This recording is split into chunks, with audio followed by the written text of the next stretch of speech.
the number one important thing, because we could sit here and we could give you a list of rules of what you should and should not do on social media. Some I think would be great to implement, but the reality is, what's more important than that, and instead of teaching you what to do or what to think, we should teach you how to think. Because ultimately, there's one skill, one life skill that will basically change every area of your life, and especially when it comes to social media. So if you can develop wisdom in your life, then that's the number one thing that will help you when it comes to dealing with social media, Instagram, TikTok, Snapchat, whatever it is. And so when I say wisdom, I mean doing what's best for you and the people around you. And you have the long-term consequences in mind when you make your decisions. Not just what you're feeling in the moment, but what's best for you and those around you long term. Using wisdom is a huge part of this conversation. And this is what the Proverbs say in chapter 4, verse 7. It says, "Getting wisdom is the wisest thing you can do. And whatever else you do, develop good judgment." Right? If you can develop good judgment and wisdom, then that will help you immensely when it comes to what to post online, who to send DMs to, what time you should be up, when you're on social media, all those things. If you have good judgment and wisdom, that will help you immensely in dealing with that. It means asking, when it comes to social media, if what you are doing is best for you, or if, when it comes to social media, what you're doing is best for others. Right? Thinking through those things. Develop good judgment, as Solomon says. It means learning what's wise and what's not.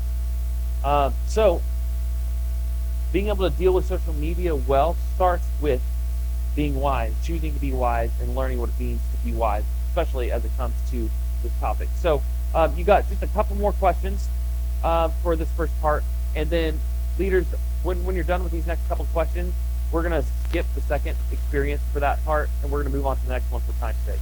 So I'll give you probably just like 2 minutes to go over the next couple questions, and then we can move on. All right, so wisdom, important to have.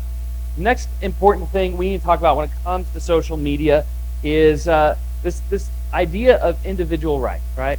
We're American. We're about to celebrate the 4th of July. I love individual personal rights more than anybody, right? I like my ability to do what I want to do. And right here, what we're going to look is where Paul, the apostle, is writing to the church in Corinth, and he's talking about this idea of like our own rights and what we are entitled to, right? And how this pertains to a lot of areas in life. He was talking about food because of the different eating customs and ceremonial cleansings and stuff that went on in the first century, especially amongst Jews and Gentiles, and how that was different. So Paul shares from a little bit of that perspective, but this applies to any topic. And this is what Paul says. He says, "I have the right to do anything," you say, "but not everything is beneficial." All right, let's just sit on that for a second. I have the right to do anything, but not everything is beneficial. In other words, just because I can do something doesn't mean I should do something, right? You can listen to whatever music you want. Should you? Right? You can stay up till 3 o'clock in the morning watching Netflix. Should you? Right? There's a difference between like just because something's not a sin doesn't mean that it's good for you. Everybody tracking with me? So that Paul says, I have the right to do anything you say, but not everything is beneficial, right? And then he goes, I have the right to do anything, but, and this is the important one, I will not be mastered by anything. So if you can do anything you want, but you can't stop doing that thing, then do you really have mastery over it, or is it mastering you? Are you controlling it, or is it controlling you? Right? I have the right to do anything, but not everything is beneficial. I have the right to do anything, but I will not be mastered by anything. Is that something that we can say about any area of our life? Right?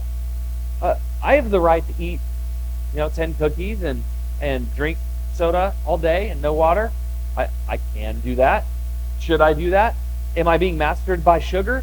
Right? Do I have a sugar addiction? If I detox off of sugar for a day, am I going to feel absolutely sick?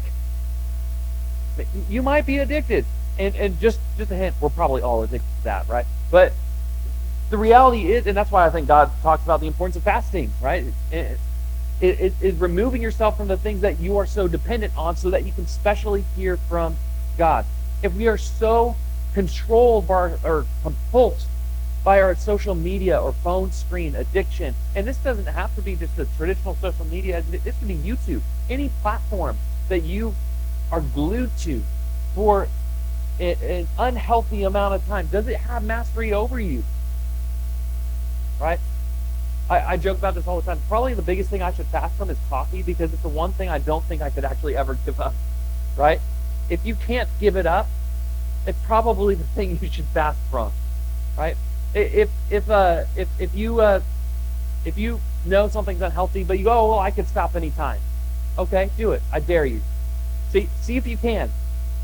And it might just reveal something about you. I have the right to do anything, but I will not be mastered by anything. If we're spending hours scrolling or being obsessed with how many views our video gets, or if the first thing we do in the morning we get up and pick up our phone and stare at a screen, or we're constantly refreshing a website to check our grades, or we're constantly, our mind space is just taken up by something in particular.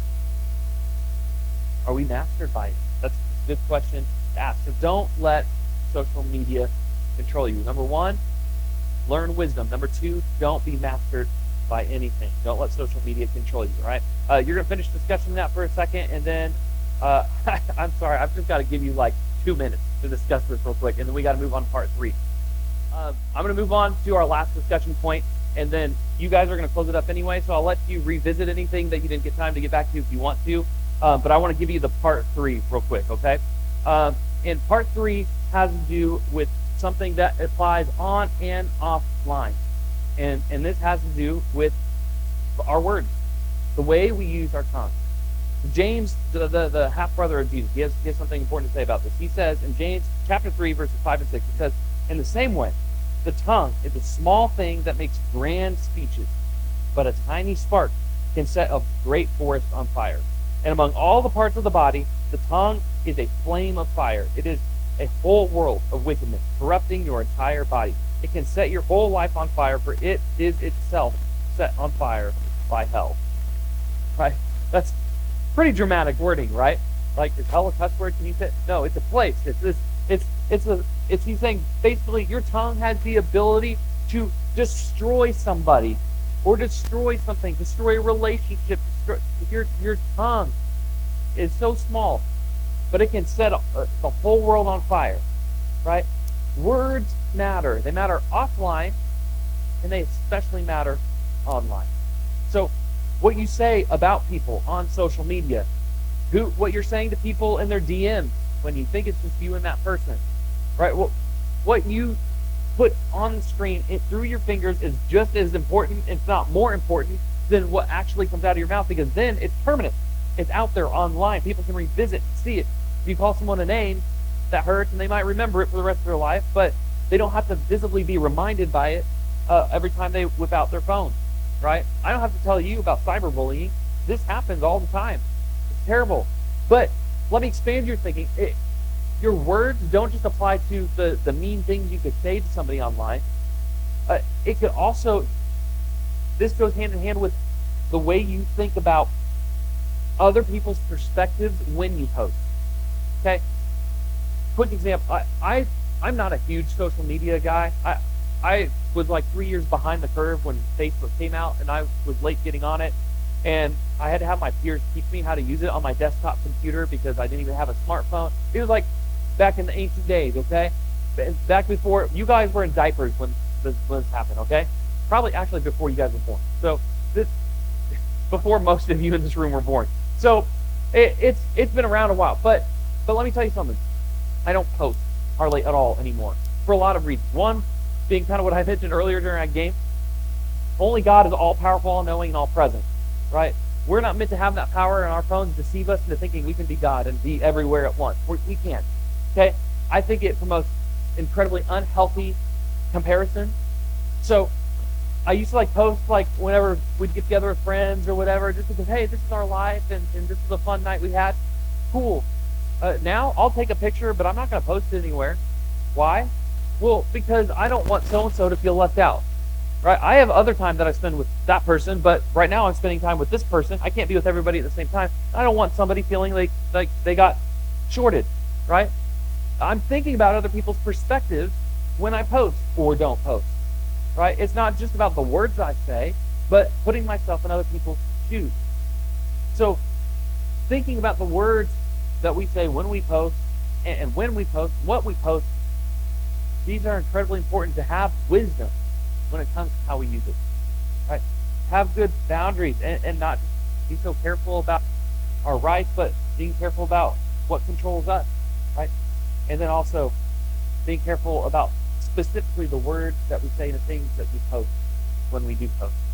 Those are the three things that if you can do those things, that will help you so much in navigating this world of online presence. And that would be what I encourage you guys to do. You have a little bit of time left to finish this discussion with your groups and group leaders. When you're done, go ahead and pray it out and close it up with your group. And I'll let you guys use your discretion when you're done with that. But thank you guys for bearing with me. I know that we were kind of pressed for time a little bit. Hopefully this has been beneficial for you. And so I'll go ahead and stop talking and turn it over to you. So you can finish up when you're ready.